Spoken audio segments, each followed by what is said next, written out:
Hello friends, welcome back to your own channel वेदर। तो friends, इस वीडियो के अंदर हम कोठारी शुगर एंड केमिकल्स इस स्टॉक के बारे में बात करने वाले। तो एक कंपनी एक शुगर कंपनी है, इसके साथ एक कंपनी हैंड सैनिटाइजर के साथ इथेनॉल भी कंपनी बनाती है। तो स्टॉक के अंदर हमें एक फ्रेश ब्रेकआउट होता हुआ नजर आ रहा है। स्टॉक एक अच्छे लेवल पे दिख रहा है। तो इससे पहले भी हमने इस स्टॉक के अंदर एक अच्छा खासा मोमेंटम को कैप्चर किया था। तो फिर से एक नया मोमेंटम यहाँ पे दिख रहा है। स्टॉक के अंदर एक ब्रेकआउट होता हुआ दिख रहा है। तो क्विकली हम इस स्टॉक का एक फंडामेंटल एनालिसिस भी देखने वाले, इसके साथ हम टेक्निकली भी देखने लगे किस प्राइस पे हमें स्टॉक को बाय करना चाहिए, कहाँ तक का टारगेट हम एक्सपेक्ट कर सकते हैं। तो क्विकली हम फंडामेंटल के ऊपर एक नजर डाल लेते हैं। अगर स्टॉक देखते हैं, स्टॉक प्रेजेंटली 59 के आसपास ट्रेड करा है। लास्ट सेशन के अंदर हमें यहाँ पे ऑलमोस्ट 5% की तेजी स्टॉक के अंदर देखने को मिल रही है। तो स्मॉल कैप स्टॉक है, जैसे कि मैंने कहा एक शुगर कंपनी है। अगर स्टॉक की अगर बात करें तो स्टॉक डिविडेंड भी आपको अच्छा खासा देते हैं। अगर आप डिविडेंड की बात करें तो 1.78% की डिविडेंड स्टॉक यहाँ पे आपको देता है। अगर 1 मंथ की रिटर्न्स की बात करें तो 30% के एक शानदार रिटर्न स्टॉक ने दिखाए। इसके अलावा अगर हम 1 ईयर की बात करें तो 1 ईयर के अंदर भी 41% की रिटर्न्स हमें देखने को मिल रही है। अगर हम 5 ईयर की बात करें तो 5 ईयर के अंदर भी आपको यहाँ देखते हैं 558% के बहुत ही शानदार रिटर्न स्टॉक ने दिखाए। मतलब ₹7 का स्टॉक ₹62 का यहाँ पे हाई लगाए। तो बहुत ही शानदार रिटर्न स्टॉक ने दिखाए है।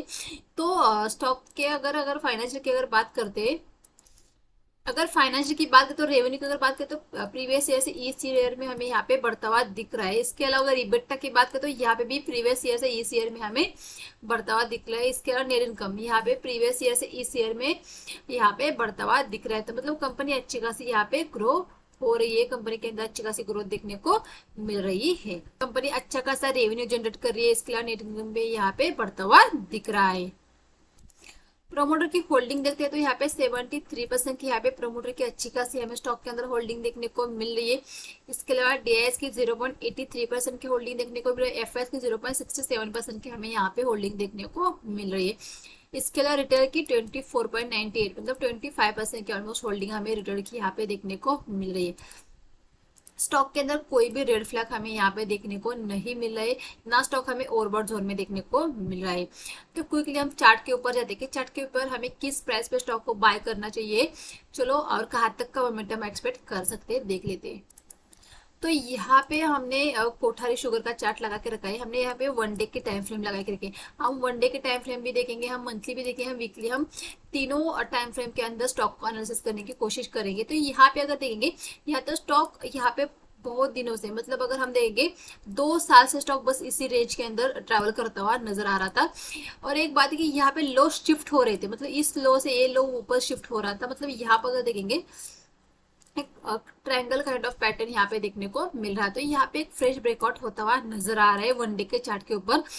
तो यहाँ पे क्या इस प्राइस पे लेना चाहिए? तो बिल्कुल भी नहीं है। हम दौड़ के बिल्कुल भी नहीं स्टॉक को पकड़ेंगे।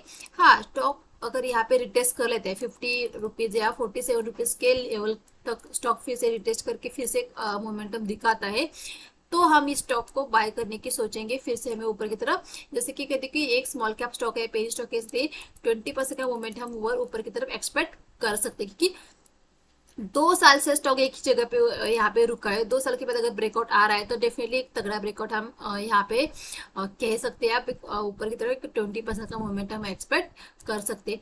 तो आइए हम एक बार वीकली चार्ट के ऊपर भी नजर डालिए, वीकली चार्ट हमें किस तरह से देखने को मिल रहा है। अगर वीकली चार्ट के ऊपर आप देखते तो वीकली चार्ट के ऊपर भी उसी तरह का पैटर्न दिख रहा है जैसे कि हमें 1 डे के ऊपर दिख रहा है कि लो ऊपर की तरफ शिफ्ट हो रहे हैं। और यहाँ पे देख सकते हैं एक ही जोन में स्टॉक 2 साल से पड़ा था और एक बड़ी सी ग्रीन कैंडल में यहाँ पे ब्रेकआउट होता हुआ नजर आ रहा है। तो यहाँ पे डेफिनेटली स्टॉक अगर हमें फिर से 50 या 47, 50, 45 इस रेंज के अंदर, इस लेवल के आसपास दिख जाता है तो हम स्टॉक को यहाँ पे बाय करने की सोच सकते हैं। लेकिन ऊपर के लेवल पे अगर स्टॉक जा रहा है तो डेफिनेटली हम ऊपर के लेवल पे बाय नहीं करेंगे। क्योंकि देखिए ऑलरेडी स्टॉक ने जो ब्रेकआउट का जो मोमेंटम था अगर वो यहाँ पे हो रहा है, अगर स्टॉक रिटेस्ट करेगा तो फिर से एक अपसाइड का मोमेंटम देखने को मिल सकता है। तो फिलहाल इस लेवल के हम बाय करने के लिए बिल्कुल भी इंटरेस्टेड नहीं है। स्टॉक को अगर बाय करें तो डेफिनेटली हम ₹50 से 45 के रेंज के अंदर ही हम स्टॉक को बाय करेंगे।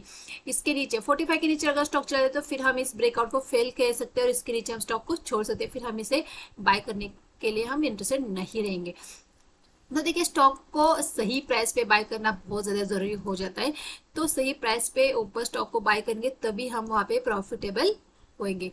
तो गाइस वीडियो अच्छा लगे वीडियो को लाइक और चैनल को ज़रूर सब्सक्राइब कीजिए। Thank you.